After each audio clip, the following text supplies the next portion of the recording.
Bonjour et bienvenue dans cette vidéo. Aujourd'hui, je suis ravie de vous retrouver pour parler des blessures de l'âme dans le couple, comment ces blessures s'activent.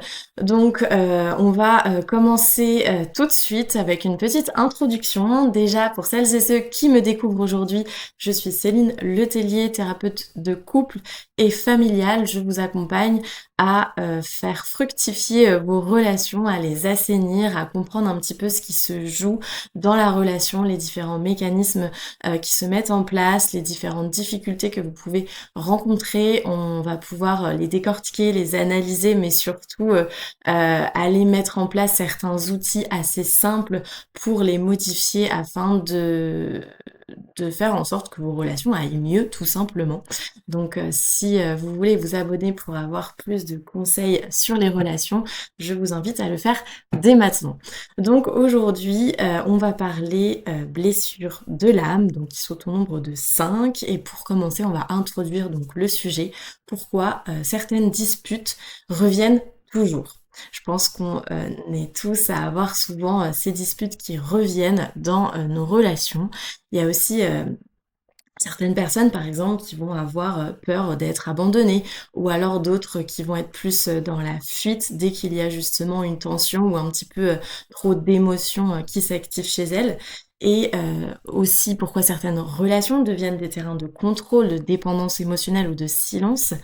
Et finalement, si le problème n'était pas le couple en lui-même, mais les blessures invisibles que chacun apporte dans la relation et qui s'activent mutuellement. Donc on va parler des 5 blessures de l'âme. C'est un concept qui a été notamment théorisé et popularisé par Lise Bourbeau, qui est une auteure québécoise qui est spécialisée dans le développement personnel. D'ailleurs, je vous invite à aller un petit peu regarder ses différents ouvrages, car ils sont très accessibles et franchement, ça donne déjà pas mal de clés pour avancer justement sur le mieux-être relationnel et pour mieux se comprendre aussi. Donc les blessures au nombre de 5. Donc la première, le rejet, la plus forte, on va dire, celle qui amène a priori le plus de souffrance et qui serait la plus archaïque, disons. La blessure d'abandon, la blessure de trahison, la blessure d'injustice et enfin la blessure d'humiliation.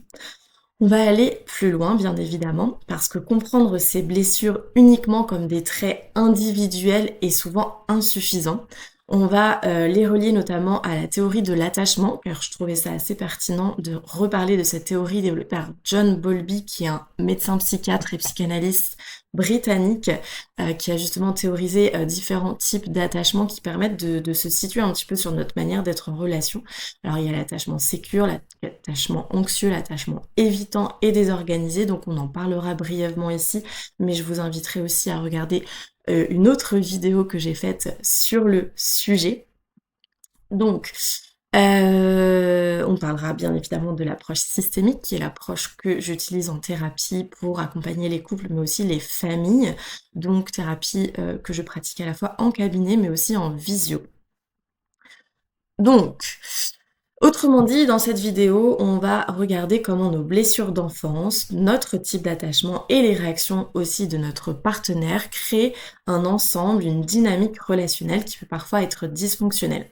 Donc ici, encore une fois, je le répète souvent, si vous avez l'habitude de regarder mes vidéos, on ne va pas chercher à savoir qui fait problème, qui est le coupable dans l'histoire, mais plutôt regarder ce que le couple fait ensemble, crée ensemble, et comment finalement chacun participe à activer certaines blessures chez l'autre, et il y a une sorte finalement de danse relationnelle qui va se créer à ce moment-là.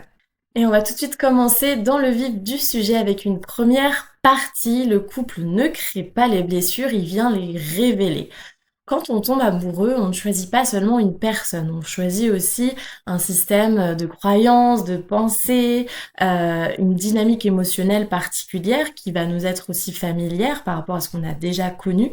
Et c'est pour ça que dans certaines relations notamment, on va avoir une intensité, une évidence, quelque chose de fusionnel qui va se développer très vite, comme si on connaissait la personne depuis toujours. Et très souvent, donc, le couple va venir réveiller ses ces émotions anciennes, ces dynamiques relationnelles qui étaient déjà présentes dans l'enfance et qui sont donc réactivées, dans notre système nerveux. Et par exemple, c'est pour ça qu'on va pouvoir, déceler, la peur, d'être rejeté, la peur d'être abandonné, la peur d'être trahi. C'est des choses qui vont se réactiver dans le couple ou encore la peur, de ne pas être assez. Ce qui va être important de comprendre, notamment grâce à l'approche systémique, c'est que ces blessures, elles ne s'activent pas toutes seules. Qu'il y a vraiment besoin qu'il y ait un comportement de l'un qui va influencer le comportement de l'autre. Et chacun finit par renforcer involontairement les réactions de son partenaire. Pour vous donner un exemple assez classique, une personne par exemple assez anxieuse qui peut avoir peur d'être rejetée va rechercher du réconfort chez son ou sa partenaire. Celui-ci va alors ressentir une sorte d'étouffement qui va avoir besoin donc de prendre de la distance par rapport à cette demande. Et donc cette distance va créer chez cette personne qui est anxieuse, qui a besoin de réconfort, une plus forte angoisse encore, ce qui va l'amener à encore plus être demandeur, demandeuse d'attention, et ce qui va renforcer aussi la distance qu'avait adopté l'autre. Vous voyez que dans ces deux mécanismes, l'un est très demandeur d'attention, l'autre est plutôt dans l'évitant, dans le fonctionnement un peu plus évitant, qui est un style d'attachement aussi. Eh bien, ils vont se renforcer l'un l'autre. On verra aussi que le rejet étant lié assez à l'attachement anxieux, alors que l'attachement évitant étant plutôt lié à à une blessure d'abandon. Et voilà, de toute façon, lecture aussi importante à faire, c'est que on n'a pas forcément une seule blessure, c'est même plutôt pas du tout le cas. C'est-à-dire que je m'exprime très mal, désolée. La plupart du temps, on a plusieurs blessures de l'âme, dont une voire deux qui sont plus actives, et ça va être justement pertinent et intéressant de savoir quelles sont celles qui sont actives pour vous, notamment celles qui s'activent dans votre couple. Voilà pour cette première partie. Donc dans la deuxième partie, on va tout de suite aller un peu plus en profondeur en allant détailler pour chaque blessure. Donc on commence avec la blessure du rejet. Et donc, l'attachement évitant. Donc, la blessure du rejet, selon Lise Bourbeau, c'est une personne donc qui porte cette blessure. Elle va souvent avoir une impression profonde de ne pas avoir le droit d'exister pleinement. Donc, c'est quelque chose qui touche vraiment quelque chose de profond en soi. C'est souvent la blessure la plus forte et la plus archaïque, disons, hein, ce sentiment de ne pas pouvoir pleinement exister.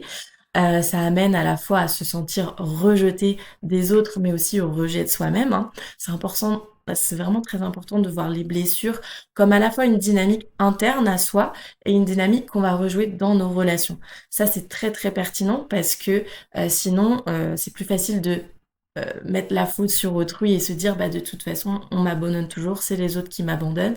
Non, il y a aussi quelque chose à aller regarder en soi, dans la dynamique, relationnelle. Je vous ai pris l'exemple de l'abandon, mais en gros, c'est pareil pour le rejet. On me rejette toujours. Oui, mais dans quelle mesure est-ce que moi-même je me rejette?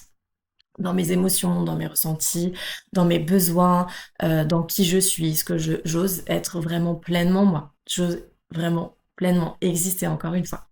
Donc dans le couple, dans la relation de couple, ça peut donner quoi?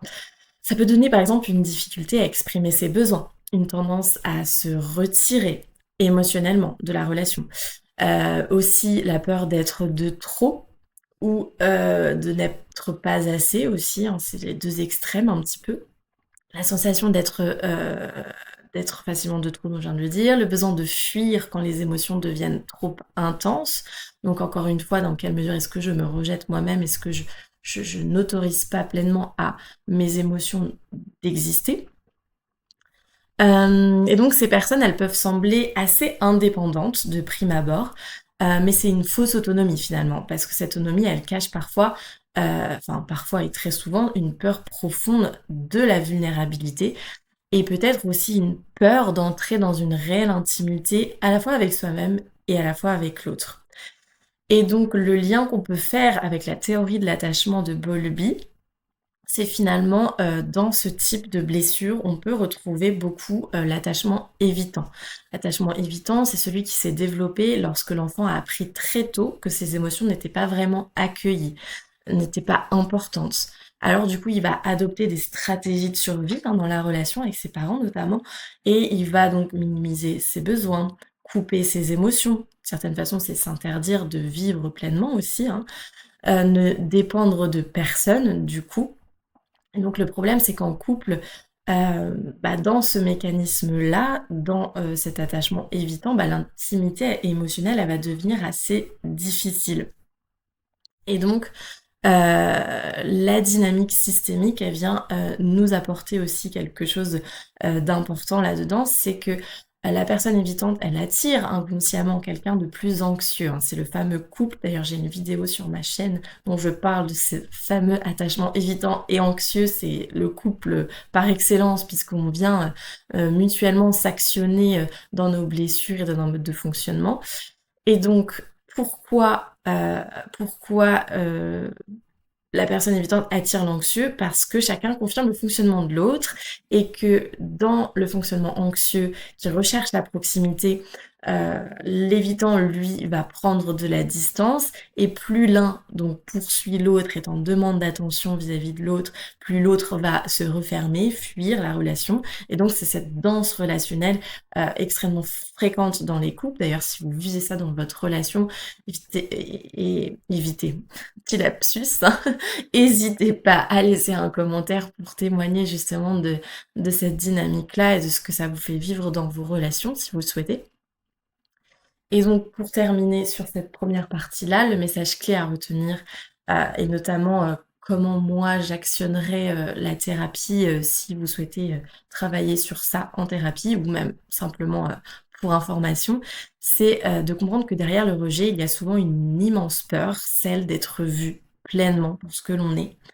Heu et dans celle d'être vu pleinement pour ce que l'on est, c'est derrière toujours la peur d'être rejeté pour ce que l'on est vraiment, en fait. Donc on va, faire semblant, on va éviter d'être pleinement soi-même. C'est pas forcément fait consciemment, encore une fois. Et dans cette peur d'exister pleinement, il y a comme une espèce de danger à être vivant en fait, ce qui est assez, paradoxal puisque le danger ce serait justement de ne pas exister pleinement, hein, parce que c'est ça qui fait souffrir la personne au final. Et donc en thérapie, moi j'orienterais, davantage, à développer le sentiment d'estime et d'amour de soi, parce que ce sont des personnes qui ont beaucoup manqué de ça. Donc apprendre à se donner d'abord à se donner à soi de l'amour, de l'attention. C'est souvent, des choses dont on a manqué enfant. Apprendre aussi à prendre sa place pleinement, sans peur, sans honte et déceler aussi les mécanismes de rejet que la personne elle-même met en place, dans ses relations et dans sa relation à elle. Parce que, comme je vous l'ai, déjà précédemment dit, c'est important de voir comment, hem, cette mécanique de blessure se joue, en fait, dans la façon d'être de la personne. Ça va s'auto-nourrir, s'auto-alimenter parce que le mode de pensée est axé sur: «J'ai peur d'être rejeté» ou «J'ai peur, d'exister» et donc toutes les relations, toute la vie va se construire autour de cette pensée-là. Donc voir comment finalement la pensée influence le comportement et aussi le comportement est influencé par la pensée puisque c'est des choses qui se nourrissent. C'est-à-dire qu'on va s'auto-valider dans les croyances qu'on est, pas digne d'amour et que de toute façon on finit par être rejeté, puisqu'on va valider nos croyances, par des comportements de notre partenaire, de nos proches et vous voyez que c'est encore le serpent qui se mord la queue, c'est la boucle qui se nourrit elle-même. Donc voilà pour la blessure de rejet. Pour la troisième partie, on va parler de la blessure d'abandon et de l'attachement anxieux. Donc, la blessure d'abandon, elle est, probablement l'une des plus visibles dans le couple. Elle se manifeste notamment, par une peur intense de perdre le lien à l'autre, un besoin aussi de réassurance fréquent. Ce sont des personnes, qui ont besoin, notamment, de présence, qui ont besoin, qu'on les conseille lorsqu'elles ont des choix à faire. Elles vont sans arrêt rechercher cette proximité, dans le lien à l'autre. Il peut y avoir aussi une angoisse, qui est créée par le silence de l'autre ou la distance de l'autre, que ce soit, pour de bonnes ou de mauvaises raisons, hein, parce que l'autre peut aussi avoir besoin d'avoir son espace et son intimité, mais cet espace, cette distance est vécue par la personne qui a cette blessure d'abandon, comme un danger, encore une fois, comme quelque chose d'angoissant. Il y a aussi une hypervigilance émotionnelle, donc on va un petit peu essayer de déceler un petit peu les émotions, de l'autre et une tendance à s'oublier pour maintenir le lien. C'est finalement, je veux à tout prix être en lien à l'autre, quitte à oublier d'être en lien à moi-même, à mes propres besoins, à mes propres envies. Et ça aussi, ça peut être délétère dans la relation. Donc ces personnes, elles vivent souvent le couple comme une source de sécurité émotionnelle fondamentale. Donc souvent des personnes qui mettent toute leur attention dans le couple, dans la relation. C'est des personnes qui peuvent avoir du mal aussi à être seules. Donc ça peut entraîner par exemple de rester à tout prix en couple, même avec quelqu'un avec qui on n'est plus heureux, avec quelqu'un avec qui on n'est plus en phase. Parce qu'il y a tellement cette peur de perdre, d'être abandonné, que on tient coûte que coûte, même quand ça nous rend pas heureux ou heureuse. Et donc, quand le lien semble menacé, leur système nerveux se met en alerte. Donc ça va être aussi intéressant d'aller apaiser tout ça. Par rapport à la théorie de l'attachement développée par Bowlby, on retrouve donc ici l'attachement plutôt anxieux, hein, la personne qui a sans arrêt besoin d'être en lien avec l'autre. Donc l'enfant a parfois connu une présence affective imprévisible. Parfois le parent était disponible, parfois pas, et plutôt distant. Des fois le parent répondait de manière adaptée aux besoins de l'enfant et des fois il était plus là, ou il s'énervait, ou il faisait preuve d'agacement, d'impatience et il avait du mal à répondre de manière adaptée à l'enfant. Et donc, résultat, le cerveau devient extrêmement sensible aux signes de séparation. Donc, tout va être dans les moindres... on va détecter vraiment le moindre signe qui fait warning, warning, attention, le lien est en difficulté et je peux perdre le lien. Et donc, à l'âge adulte, la relation amoureuse, elle devient souvent un lieu de survie émotionnelle où finalement, euh, on va à tout prix vouloir maintenir ce lien, même si celui-ci n'est pas adapté. Dans l'approche systémique, le système relationnel, ce qui va être important d'aller regarder, c'est que finalement, plus une personne demande de la connexion, plus l'autre va pouvoir ressentir une pression. Et cette pression peut pousser le partenaire à se fermer davantage, ce qu'on a déjà un petit peu vu avec l'attachement évitant, parce que de toute façon ça se répond, attachement, anxieux et évitant, c'est pour ça qu'on l'a déjà vu un petit peu avant.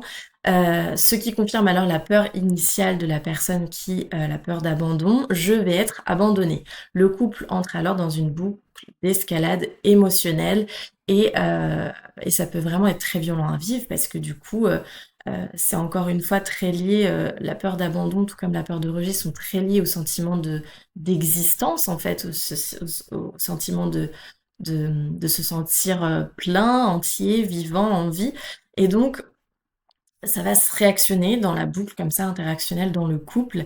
Et ce qui va être donc pertinent, notamment en thérapie, et la petite clé que je voulais vous donner pour finir cette partie, c'est de comprendre que cette personne qui vit la blessure d'abandon, peut-être que c'est votre cas, elle cherche pas à contrôler la relation, elle cherche surtout à ne pas perdre le lien. Il y a pu avoir un gros trauma autour du lien à l'autre. Ça peut être au moment aussi de la naissance. Ça peut toujours être pertinent d'aller questionner à cet endroit-là comment a été vécue la naissance, comment a été vécue la relation à la mère, au père. Est-ce qu'il y a justement eu un abandon effectif, hein, des gens qui ont été abandonnés à la naissance, ça existe. Des personnes dont un ou les deux parents est parti ou les séparations, notamment des parents, lorsque les enfants surtout sont en bas âge, ça peut vraiment activer chez l'enfant cette blessure d'abandon. Et donc, qu'est-ce qu'on va chercher à faire en thérapie? C'est à travailler sur le sentiment de sécurité dans le lien à l'autre, aller questionner les moments où la personne a peur d'être abandonnée. Comment ça se réactive? Parce que, encore une fois, on est tous différents et donc du coup, c'est important de voir comment ça s'active pour la personne en particulier dans la relation, détecter les éventuels signes d'auto-sabotage aussi dans la relation parce que puisque je ne mérite pas d'être aimée, c'est un petit peu ce que pense la personne qui a peur d'être abandonnée, alors je vais inconsciemment saboter la relation et peut-être que je vais mettre en avant tout ce qui va pas chez l'autre. Je vais, me rendre insupportable, être dans le reproche permanent, «Tu es jamais assez comme cela, tu es trop comme ceci» et ça va encore une fois venir confirmer cette croyance, que je finis par être abandonnée et voilà, toujours la boucle à aller questionner. Ensuite, partie 4 pour la blessure maintenant de trahison qui est liée au besoin de contrôle. Donc la blessure de trahison, elle est souvent liée à la confiance et à un manque de confiance, à une perte de confiance en l'autre, au début, une perte de confiance en l'adulte, dans l'enfance. Donc dans le couple, comment ça s'active? Ça peut apparaître sous différentes formes, ça peut être, un excès de méfiance, d'être très, questionnant, sur ce que l'autre fait, douter, de l'autre, de son amour, avoir besoin de contrôler, dans la relation, ce que fait l'autre, son emploi du temps, enfin voilà, après il y a des degrés bien évidemment. Ça peut être aussi une hypervigilance, hein, à toutes ces signaux qui pourraient, me faire croire que l'autre, va me trahir ou ne me dit pas toute la vérité. La difficulté à déléguer aussi, hein, parce que dans ce besoin de contrôle, c'est si je délègue, c'est que j'ose faire confiance à autrui, sauf que là, bah, la confiance, elle est difficile à donner. Des exigences aussi très fortes dans la relation à l'autre, puisqu'il y a une grosse peur d'être déçu. Donc, la personne veut souvent prévoir, anticiper, sécuriser la relation, mais en faisant ça, bah, elle laisse pas libre cours à ce qui doit être naturellement. La petite lecture émotionnelle, c'est de comprendre que donc derrière le contrôle, il y a encore une fois la peur profonde qui est celle d'être déçu, voire d'être humilié ou, de perdre la confiance de l'autre ou de ne plus avoir confiance en l'autre.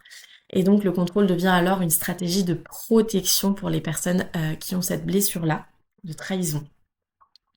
Donc dans l'approche systémique, le problème, c'est, que plus une personne contrôle, plus l'autre peut se sentir infantilisé ou surveillé. Donc ça va entraîner aussi, chez l'autre, bah, de fait, une perte de confiance parce que, si l'autre est toujours en train de questionner où je vais, ce que je fais, remettre en question mon amour pour lui, bah, c'est qu'il me fait pas confiance et s'il me fait pas confiance, c'est qu'il ne m'aime pas et voilà, ça va encore une fois faire une boucle relationnelle, ensemble. Donc cette sensation peut créer donc du retrait, du secret et de la résistance dans la relation, voire aussi des comportements de fuite, ce qui nourrit encore davantage la méfiance du coup vis-à-vis de l'autre. Donc encore une fois, la boucle se renforce. Donc pour ce qui est du lien d'attachement, on peut retrouver ici un mélange à la fois d'attachement anxieux, mais aussi un attachement parfois désorganisé, qui est un attachement, où finalement, la personne a été très insécurisée dans son enfance, où elle n'a pas pu se fixer sur des, figures parentales, stables, justement dans cette désorganisation, dans le lien et donc la difficulté à faire confiance peut aussi venir de là. Si l'enfant n'a pas pu se reposer sur un parent bienveillant, sécurisant, forcément, la confiance est difficile à donner quand on devient adulte. Le message clé à retenir et aussi, comment j'orienterai moi la thérapie, ce que j'irai explorer, c'est donc le besoin de contrôle qui va cacher, une peur et une insécurité énorme, dans le lien au niveau émotionnel et en thérapie, ça va être pertinent de travailler sur le sentiment donc de sécurité intérieure, développer ce sentiment en soi, pour soi, réapprendre à se faire confiance et donc à faire confiance à l'autre, petit pas par petit pas. Noter aussi que, si l'autre, me trahit, je ne suis pas responsable de ce que l'autre va décider de faire ou de ne pas faire à l'endroit de la relation et donc, reprendre en fait sa part de responsabilité et rendre la part de responsabilité à l'autre. Parce que quand on est dans le contrôle, on veut contrôler aussi ce que l'autre fait, ce que l'autre dit, ce que l'autre pense, mais l'autre est un être, séparé de soi, donc c'est important aussi de revenir, à ça. Et on j'irai aussi, regarder sur, le vécu dans la relation aux parents, d'où vient la blessure, pourquoi pas s'il y a vraiment la personne se souvient d'une fois où vraiment elle s'est sentie trahie, ou même elle a pu ressentir que son père s'est senti trahi ou que sa mère s'est sentie trahie, parce que des fois c'est aussi des blessures qui peuvent retrouver dans le transgénérationnel, donc être transmises, parce que si elles n'ont pas été élaborées et libérées par les parents, bah, ça peut être les enfants qui en héritent. Donc aussi, ce qui va être intéressant, c'est d'aller inviter à l'expression des émotions et à oser la vulnérabilité.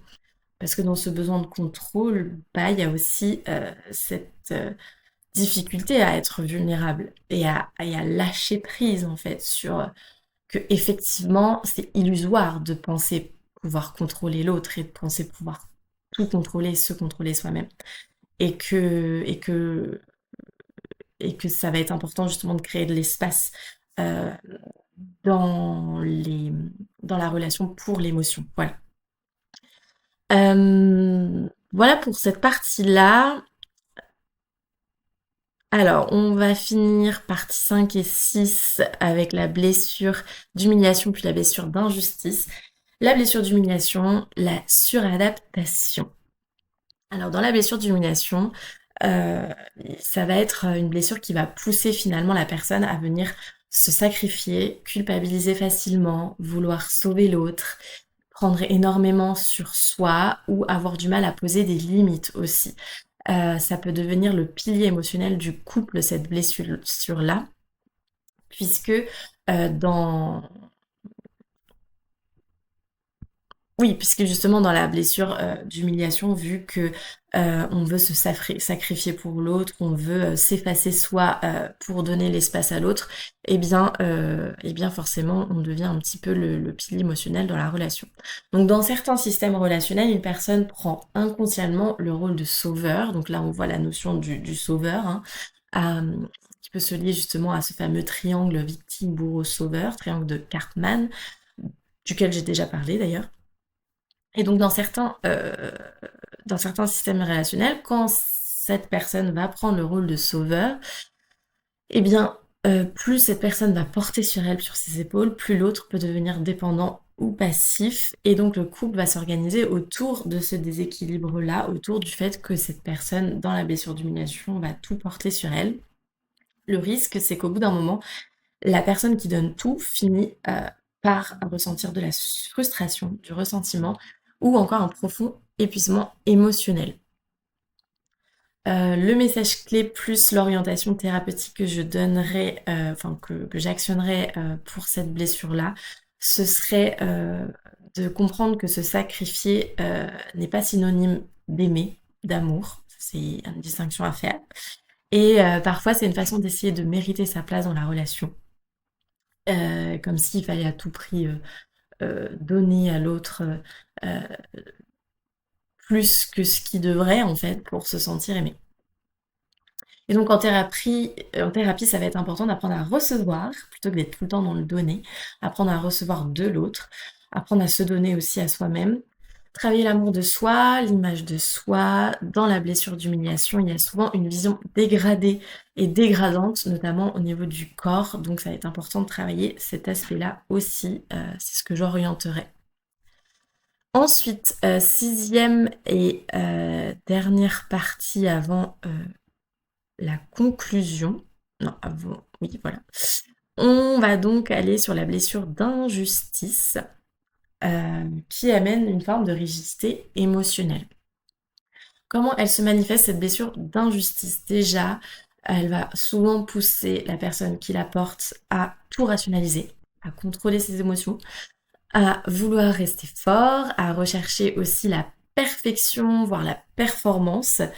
Et elle va aussi être dans une forme de contrôle, puisque dans cette rigidité, eh bien, c'est je ne montre pas que je suis vulnérable, puisque je dois justement rester fort et parfait.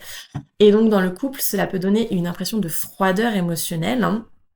C'est souvent lié notamment à, à l'attachement évitant. puisque les émotions ont été peu validées dans l'enfance. Et donc, la personne, elle va apprendre à fonctionner surtout par le contrôle, la performance et la maîtrise émotionnelle. Donc, c'est trois un petit peu axes qui vont se développer chez cette personne-là. Et donc, dans une vision de l'approche systémique, on ira regarder euh, comment le partenaire va pouvoir ressentir ce mode de fonctionnement-là, cette blessure-là.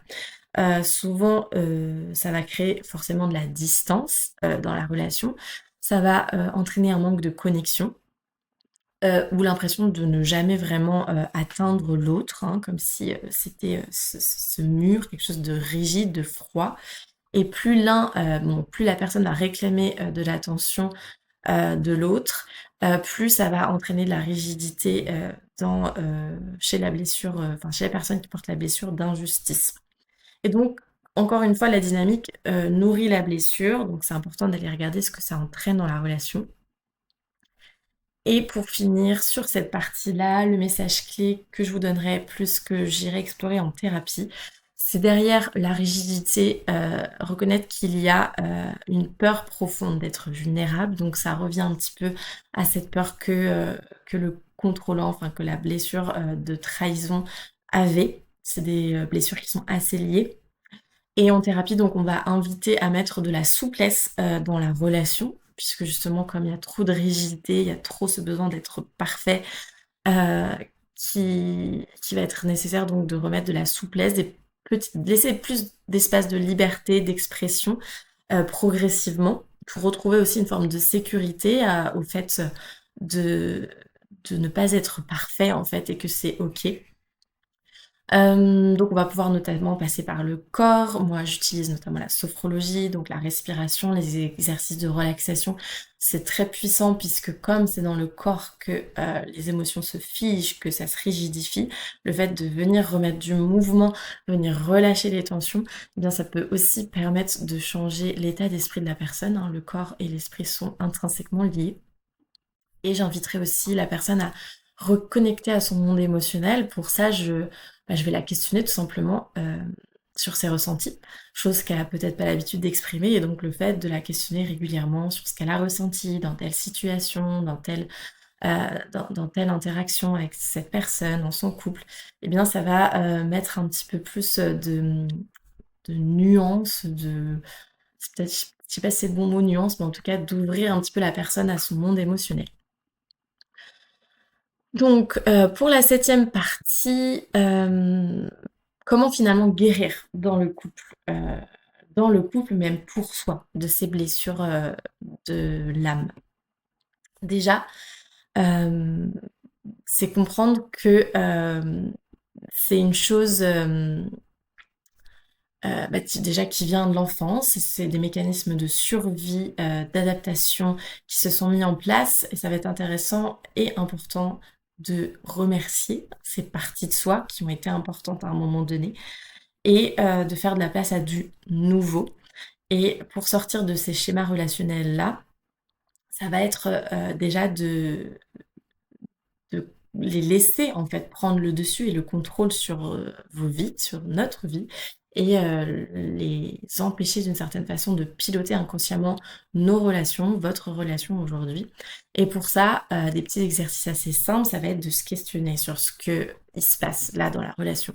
Donc, plutôt que d'être dans des réactions automatiques, on va aller se demander qu'est-ce qui me déclenche le plus dans le couple, chez l'autre, qu'est-ce qui est vraiment pour moi, voilà, si c'est quelque chose qui m'énerve très fortement ou qui me fait réagir ou qui me fait souffrir ou qui me rend triste, enfin voilà, tout ce qui déclenche un peu la réaction émotionnelle chez soi, ça va être important d'aller regarder ce qui se passe. Et donc, qu'est-ce que je ressens immédiatement, hein, quand ça se déclenche, quand la personne avec qui je suis me déclenche quelque chose. Et, euh, et quand est-ce que je me sens menacée dans mon intégrité, euh,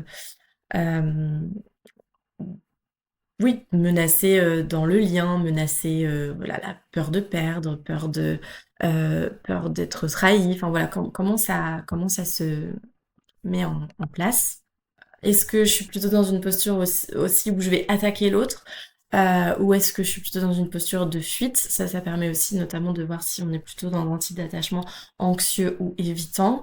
Est-ce que je suis plutôt à contrôler, à vouloir contrôler mes émotions, mes réactions, contrôler l'autre, la relation? Ou est-ce que je me sacrifie pour l'autre? Est-ce que je m'oublie finalement pour la relation, pour l'autre? Et, hem et donc oui, c'est important de voir que finalement l'émotion ne trompe jamais. Avant même que le mental réussisse à comprendre ce qui se passe, il se passe quelque chose au niveau, de votre émotion. Donc c'est pour ça que c'est important d'aller regarder ce qui se passe à ce niveau-là. Ensuite, comprendre la danse relationnelle. Donc là, on est venu se questionner soi, se regarder soi et venir chercher comment chacun participe à nourrir cette boucle. Parce que très souvent, donc les deux partenaires essaient simplement de se protéger l'un l'autre, mais finalement leur mécanisme de protection mutuelle devient source de souffrance et source de renforcement de la blessure initiale. Donc ça, c'est quelque chose qu'on va pouvoir aller questionner dans cette fameuse boucle relationnelle, dans Hem, pour l'exemple type, hein, de l'attachement anxieux évitant, plus je demande à être aimée, plus je demande l'attention de l'autre, plus l'autre, me montre que non, il n'est pas disponible, plus l'autre fuit, crée de la distance, plus du coup, moi j'ai encore plus besoin qu'il soit présent et puis j'ai peur qu'il ne m'aime pas et donc l'autre va encore plus se distancer. Vous voyez que ça se renforce. Donc ça, c'était, l'exemple que je vous donne, mais ça peut être aussi, à d'autres endroits que ça peut se créer. Donc cherchez les boucles interactionnelles dans vos relations. Ensuite, la troisième étape, ça va être de créer un attachement sécure en fait. Dans les différents types d'attachement selon Bowlby, il y a aussi l'attachement sécure, donc qui est un attachement où je me sens serein à être en lien avec l'autre, je suis euh, facilement connectée à mes besoins, à mes émotions, je peux les exprimer sans avoir peur de les exprimer. Je suis pas sur le qui-vive au moindre signe que l'autre pourrait avoir besoin d'espace ou non, je me sens bien, je me sens sécure et je peux euh, tout simplement exprimer à l'autre quand ça ne va pas sans sentir que la relation en est menacée pour autant. Donc un couple devient sécurisant quand les émotions peuvent être exprimées, quand il n'y a pas d'humiliation, quand les besoins sont entendus, quand les conflits ne menacent pas le lien, c'est-à-dire que les conflits sont inhérents à la relation en fait, c'est-à-dire qu'on ne peut pas être d'accord sur tout, on est des personnes différentes, distinctes, et le fait de pouvoir dialoguer sur nos différences, sur le fait ah ok toi tu perçois pas ça de la même manière que moi, je vois, d'accord.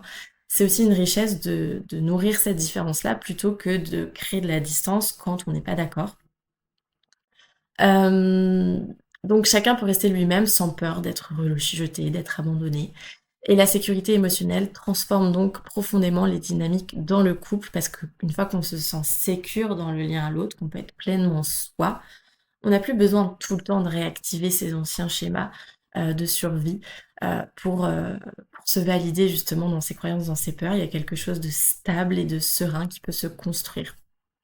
Et enfin, donc quatrième étape, accepter sa vulnérabilité. Ça, je pense que c'est une clé évidente dans toute relation de couple parce que la vie n'est pas lisse, elle est faite d'épreuves, de difficultés et c'est aussi dans la difficulté que le couple va se forger. Et si on ne s'autorise pas à être vulnérable à cet endroit-là et qu'on ne s'autorise pas aussi à accueillir la vulnérabilité de l'autre, eh bien, c'est difficile de faire couple, en tout cas sur la durée. Donc, quand on ose dire qu'on a peur, quand on ose dire qu'on se sent rejeté, quand on ose de parler en fait, de ce qu'on ressent, de nos blessures, eh bien, ça met un terrain justement d'apaisement, d'écoute. C'est une façon d'être vu vraiment là-dedans et ça apaise en fait, tout simplement.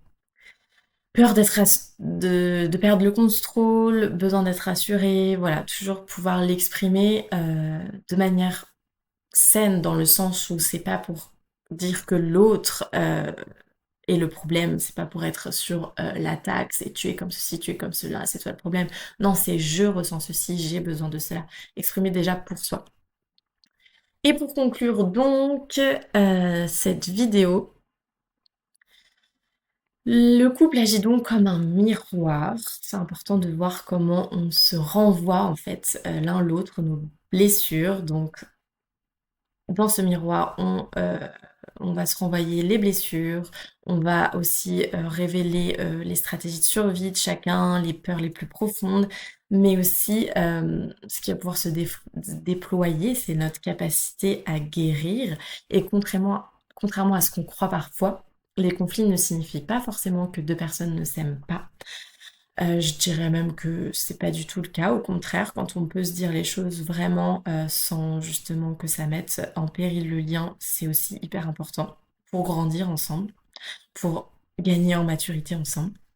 Et très souvent, ils montrent simplement donc ces conflits-là que 2 systèmes de protection entrent en collision et donc comprendre cela change énormément de choses, le fait de comprendre ça, parce qu'à partir du moment où on voit les blessures chez l'autre, on les voit chez soi, on peut commencer à ne plus les subir automatiquement. Voilà pour cette vidéo, j'espère qu'elle vous aura plu. N'hésitez pas à me dire en commentaire quelles sont là ou les blessures que vous retrouvez le plus dans votre couple, que ce soit pour vous-même ou pour votre partenaire, comment ça s'active. Et si cette vidéo vous a aidé, je vous invite à vous abonner, à l'aimer et et à partager éventuellement si ça peut aider des personnes que vous connaissez autour de vous. Je vous dis à très bientôt. En attendant, prenez soin de vous et de vos relations.